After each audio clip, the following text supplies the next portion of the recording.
5 berita terpopuler hari ini Jumat 23 Januari 2026 di Bloomberg Tech News Flash 5. Yang pertama, kata jaksa soal juristan urus pindah kewarganegaraan. Kejaksaan Agung merespons kabar staf khusus Mendikbudristek periode 2019-2024 juristan yang disebut tengah mengurus perpindahan kewarganegaraan. Direktur Penyidikan Jampitsus Syarif Sulaiman Nahdi mengatakan pihaknya akan mengecek kebenaran informasi tersebut. Syarif menegaskan, kejaksaan saat ini mendorong penerbitan red notice atas nama juristan terkait kasus dugaan korupsi pengadaan laptop Chromebook Kemendikbudristek 2020-2022. Jika red notice terbit, negara terkait akan menunda seluruh proses administrasi termasuk pengajuan izin tinggal maupun kewarganegaraan. Hingga kini, juristan masih berada di luar negeri dan tak memenuhi panggilan pemeriksaan sejak pertengahan 2025. Kedua, BI, rupiah sudah waktunya menguat. Bank Indonesia menilai nilai tukar rupiah sudah saatnya kembali menguat setelah sempat melemah mendekati level Rp17.000 per dolar Amerika Serikat. Deputi Gubernur Bank Indonesia Destri Damayanti mengatakan rupiah telah mengalami depresiasi dan kini berpeluang mencari level keseimbangan baru.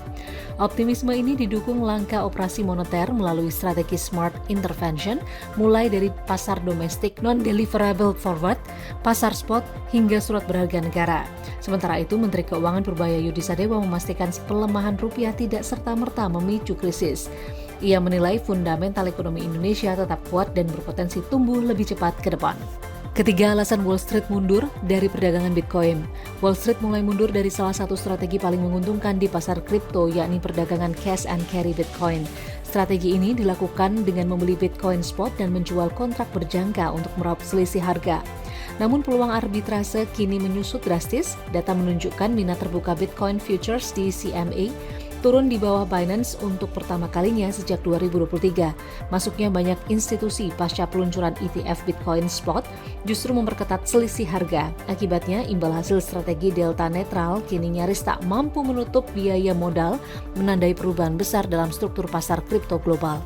Keempat, isu Greenland mereda, Trump batalkan ancaman tarif Eropa. Presiden Amerika Serikat Donald Trump membatalkan rencana pengenaan tarif terhadap negara-negara Eropa terkait isu Greenland. Keputusan ini diumumkan usai Trump mengklaim tercapainya kerangka kesepakatan jangka panjang setelah bertemu Sekjen NATO Mark Rutte di Forum Ekonomi Dunia di Davos. Pasar langsung merespon positif, indeks saham Amerika Serikat menguat, obligasi pemerintah naik dan dolar menguat. Meski demikian, Denmark menegaskan ambisi Amerika Serikat terhadap Greenland tetap menjadi garis merah.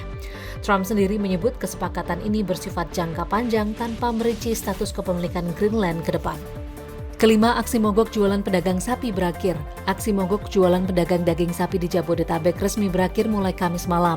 Kesepakatan dicapai setelah pertemuan antara jaringan pedagang, importir sapi, dan pemerintah di Kementerian Pertanian.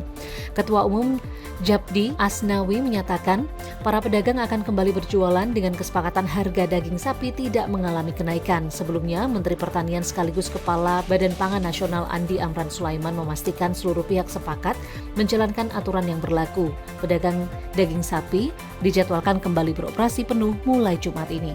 Itu dia 5 berita terpopuler pilihan Bloomberg Tech News hari ini. Ikuti terus update selanjutnya di www.bloombergtechnews.com.